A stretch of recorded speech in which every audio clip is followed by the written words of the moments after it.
For years, folks have been figuring out ways to live, work, vacation, or retire near Livingston, just so they could fish the Yellowstone River in the Paradise Valley. This summer, the local anglers have been coming to the river just like they always do. But what's different is they're oftentimes leaving their fishing rod in its case. Waypoint 735, localized knapweed. Because weeds impact aquatic habitat, it makes them of vital interest to fishermen as well as to ranchers and other landowners. Groups of anglers like Trout Unlimited and the Federation of Fly Fishers volunteer a day of their fishing time to come out on the river and help us map these weeds so we start to identify where they are. Once we see a weed on the bank, we push the mark button on the GPS and you write down what the weed is and how much of it that we saw. I transfer all of those waypoints that we just marked onto a topo map on the computer, and I can go through then and kind of click on every waypoint now on the map, and I can type in what we had noted, so whether it was an infestation or just one spot plant.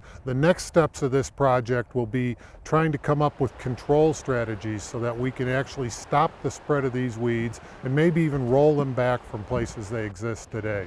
Vehicles are major carriers of the seeds of these invasive species, and after spending a day intensely looking for these noxious weeds, you can't help but think more about where you're going to drive, where you're going to park, and what you're going to pull. This is Mike Gurnett, out among Montana's Fish, Wildlife, and Parks.